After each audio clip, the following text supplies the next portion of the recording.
Excellent. Good morning, and thank you all for being here this morning. Over the last few weeks, we've seen an important and potentially city-altering debate unfold over the future of Pittsburgh's pension fund. The state has proposed taking responsibility of the fund and placing it under strict state oversight. And I've spoken to colleagues in Pittsburgh and also in Harrisburg, elected leaders from across the state, and members of the House and Senate. And I've urged them to resist the state takeover of our pensions. If the state took over responsibility of governing our pension fund, it would be yet another assault on our autonomy as a city. It would be a catastrophe, not just for our budget, but for all the working men and women who rely on their pension checks and on vital city services to live their lives. Like my grandmother, who lives off the pension my grandfather earned as a battalion chief in the Fire Bureau years ago.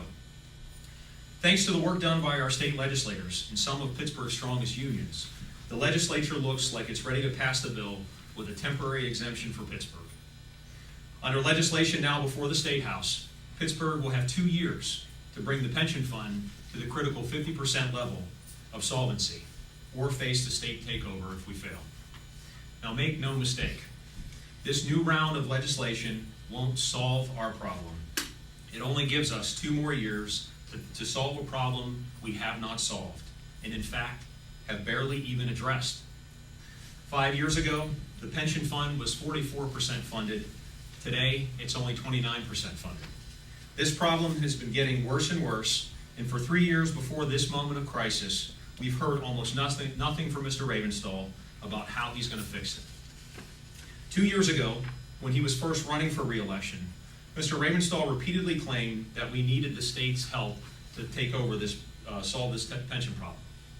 1 year ago, just yesterday, Mr. Ravenstahl testified before a joint public hearing of the Senate Urban Affairs and Housing Committee and told state legislators that he supported a state takeover of the pensions. When questioned, he told them he didn't care what the plan looked like, as long as the pensions were taken over by someone else. And he said, and I quote, "We're open to whatever makes sense and whatever is most manageable on your side. But I think clearly what I will say is some sort of consolidation, I think, has to happen." Now, I don't know when or why Mr. Ravenstahl changed his mind, but I do know that when I'm mayor, I'll work for the people of Pittsburgh every day, and I'll never play politics with their retirement, their firehouses, their community centers, or their neighborhoods. Now, if the legislature votes as we expect them to this week, the city of Pittsburgh will have to pump $189 million into the pension fund over the next 2 years or face a state takeover. Privatizing the city's parking assets will not fix this problem. In fact, it won't even come close. A study conducted at Carnegie Mellon University earlier this year concluded that Mr. Ravenstahl's plan to privatize the city parking garages would, after all debt payments, yield only $71 million. That's not even half of what we need. Privatization of public assets like parking garages is not a good idea and not a good solution to our pension crisis. Other cities that have privatized their garages have encountered problems with the companies contracted to manage them and the residents who have to use them. For example, in Chicago, parking fees have skyrocketed. Some rates have even tripled, and most experts say that the same thing will happen here. The parking assets are a secure source of income for the city of Pittsburgh for years to come. And we need a leader who's committed to solving this problem.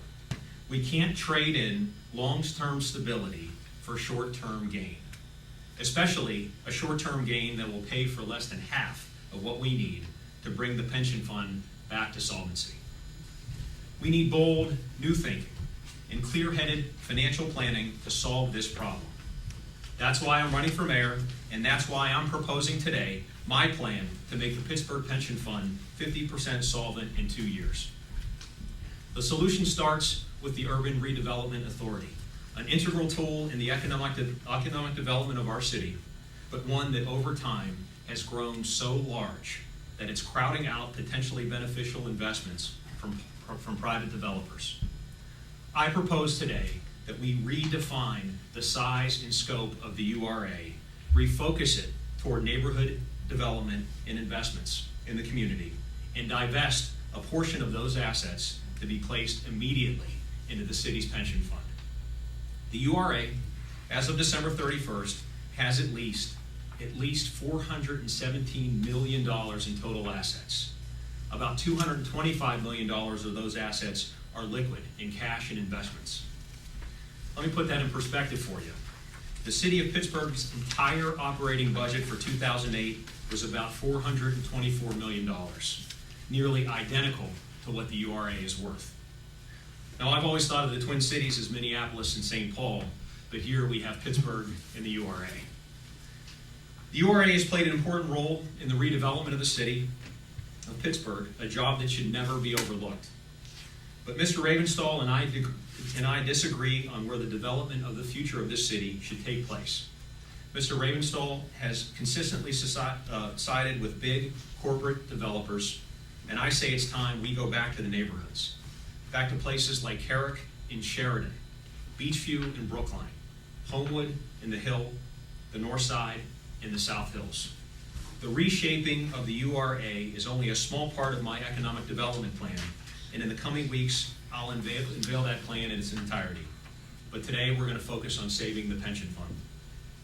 If we divest less than half of the URA's assets and devote them to the pension fund, which is what I'm proposing today, we could avoid a state takeover, put the pension fund back on the path to financial success, and ensure the retirements of Pittsburgh's hardworking men and women. We would immediately return the pension fund to 50% solvency, and the URA would still have more than half of its assets to work with. My plan would be the first serious, substantive effort in more than a decade to address our city's most pressing financial problem. It would take the first step toward the important goal of refocusing development on our neighborhoods, and it would stop a potentially catastrophic takeover of the Pittsburgh Pension Fund without privatizing any city assets, without costing us any good union jobs, without raising any taxes, or without cutting any services. Thank you. I'd be happy to take any of your questions.